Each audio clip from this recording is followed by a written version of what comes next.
এই পৃথিবীর পুরোটাই কি আমরা জানি?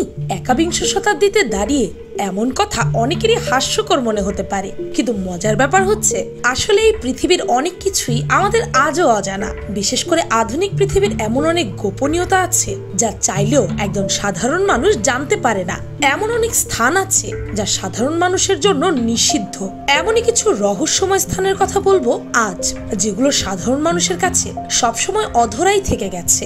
সাধারণ মানুষ পরতের পর পরত রহস্যের গল্প বুনে গেছে এগুলো নিয়ে, কিন্তু কুলকিনারা করা হয়নি কোনো রহস্যের।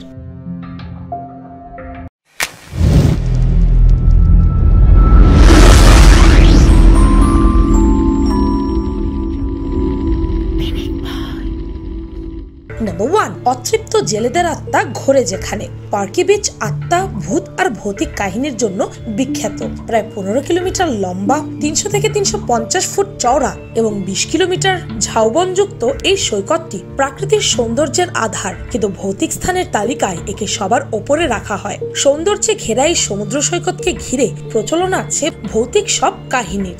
সন্ধ্যার পর এই স্থান থেকে ভেসে আসে অদ্ভুত পদশব্দ, চিৎকার ও ভুতুড়ে আওয়াজ, যা যে কারো মনে ভয় ধরিয়ে দিতে পারে।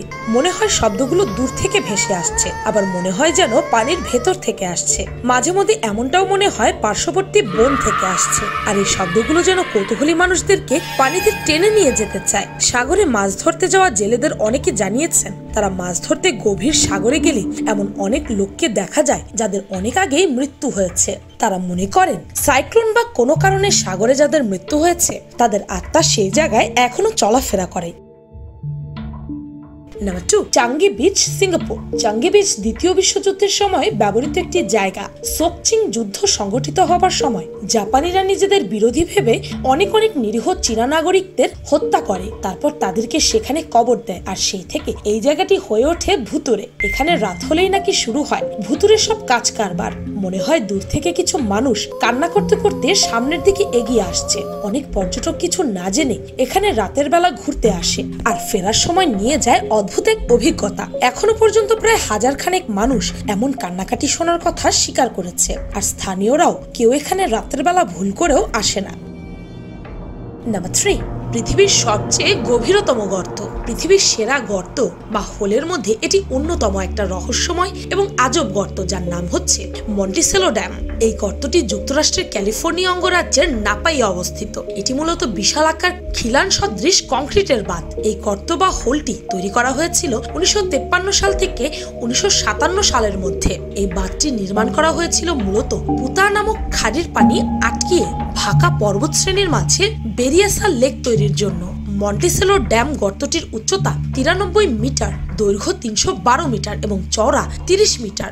মন্টিসেলো বাঁধটি আসলে ছিল সলানো প্রকল্পের একটা অংশ, এবং সেটি তৈরি করার মুখ্য উদ্দেশ্য ছিল তখন ইয়েলো নামক প্রদেশের 96,000 একর কৃষি জমিতে সেচ দেওয়ার ব্যবস্থা করা। তবে প্রাথমিক অবস্থায় বেরিয়ে আসা উপত্যকার স্থানীয় অধিবাসীগণ জমি অধিগ্রহণের সময় সলানো প্রজেক্টের বিরোধিতা করেছিল। প্রায় 6 বছর সময় নিয়েছিল। তখন 1957 সাল থেকে এটি নির্মাণ কাজ শুরু হয়েছিল। ঠিক তারপরে এই জলাধারটি পরিপূর্ণ হয়। 1953 সালের এপ্রিল মাসে এই জলাধারটি প্রথম সর্বোচ্চ পরিমাণ পানি ধারণ করার ক্ষমতা অর্জন করেছিল। ঠিক এই সময় বেরিয়াসা শহর তলিয়ে গেলেও মন্টিসেলো ড্যামের ধ্বংসাবশেষ দেখতে পাওয়া যায়। এখনো পর্যন্ত এই দর্শনীয় স্থান প্রায় পৃথিবীর লক্ষ লক্ষ মানুষ দর্শন করতে আসে। তবে প্রয়োজনীয় রিসর্ট, অর্থনৈতিক সমস্যার কারণে বর্তমানে এর দর্শনার্থীর সংখ্যা ধীরে ধীরে কমে যাচ্ছে। Number 4, zone of silence.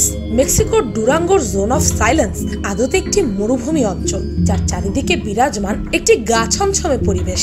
এই এলাকায় কোনো মানুষের বসবাস নেই। তার একমাত্র কারণ হলো সেখানে সর্বক্ষণ অদ্ভুত ধরনের ঘটনা ঘটতে থাকে। যেমন রাতের বেলায় প্রায়শই সেখানে উল্কা বৃষ্টি দেখা যায়, আবার কেউ যদি টেপ রেকর্ডার বাজায় তার নিজে থেকেই বন্ধ হয়ে যায়। এই সকল ভুতুড়ে কাণ্ড কারখানা এখানেই শেষ নয়। এই জায়গায় কেউ গাড়ি নিয়ে গেলে তা চলতে চলতে হঠাৎ করেই খারাপ হয়ে যায়। এই ধরনের আরো অনেক অদ্ভুত ঘটনা রয়েছে, তবে এই সকল ঘটনার মূল কারণ আজও জানা যায়নি। বলা বাহুল্য, জোন অফ সাইলেন্স এবং বারমুদা ট্রায়াঙ্গল একই অক্ষাংশে অবস্থিত। নাম্বার 5, চিকন কালা জঙ্গল। মুরং গ্রামটা বাংলাদেশ বার্মা নো ম্যানস ল্যান্ডে। এখানে মৃত চিতাবাঘের ছাল দেখা গিয়েছে। দিনের বেলাতেই বার্কিং ডিয়ার এবং ভাল্লুকের ডাক শোনা গিয়েছে। কাছের মুরং গ্রাম চিকন কালার লোকেরা বলে প্রতি বছর নাকি হঠাৎ কোনো জানান না দিয়ে বনের ভেতর রহস্যময় ধূপধাপ আওয়াজ আসে। শিকারীরা আওয়াজটা শুনলেই সবাই দৌড়ে বন থেকে পালিয়ে যায়, কিন্তু প্রতি বছরই কয়েকজন পিছে পড়ে যায়। যারা পেছনে পড়ে যায় তারা আর কখনোই ফিরে আসে না। কয়েকদিন পরে বনে তাদের মৃতদেহ পাওয়া যায়। শরীরে আঘাতের কোনো চিহ্ন নেই, শুধু চেহারায় ভয়ঙ্কর আতঙ্কের ছাপ। Number 6, প্যাটমস্কি জ্বালামুখ Siberia.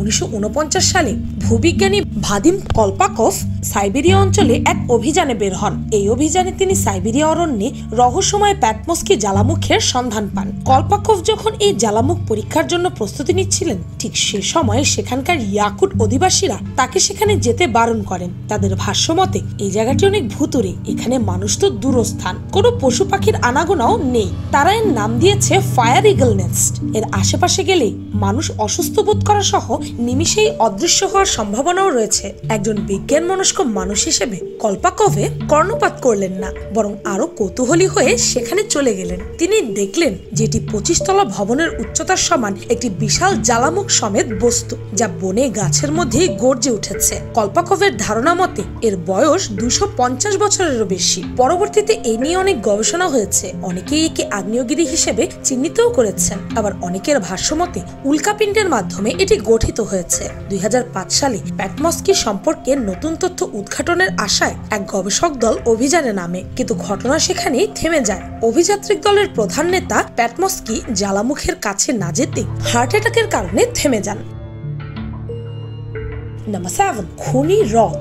এই হ্রদের অবস্থান ওক পর্বতমালার অন্তর্গত ক্যামেরুনের উত্তর পশ্চিম এলাকায়। এর আসল নাম হচ্ছে নায়স, তবে স্থানীয় জনগণ এটাকে খনি হ্রদ নামে ডাকে। 1986 সালের দিকে এটি প্রথম দেখা যায়। মূলত এটি একটি মৃত আগ্নেয়গিরির জ্বালামুখের পাশে অবস্থিত। হ্রদটি লাভায় পরিপূর্ণ থাকে সর্বদা। তারপরে এর উপরিভাগ দিয়ে পানি প্রবাহিত হয়। হ্রদের মধ্য থেকে নির্গত হতে থাকে কার্বন ডাই অক্সাইডের বুদবুদ। এই বুদবুদ গ্যাস চারদিকে প্রায় 23 কিলোমিটার এলাকা জুড়ে ছড়িয়ে পড়ে। গ্যাসে আক্রান্ত হয়ে আশেপাশের এলাকার প্রায় 1700 মানুষ এবং 3000 গবাদি পশুর মৃত্যু হয়। তারপর থেকে এর নাম হয় খনি হ্রদ।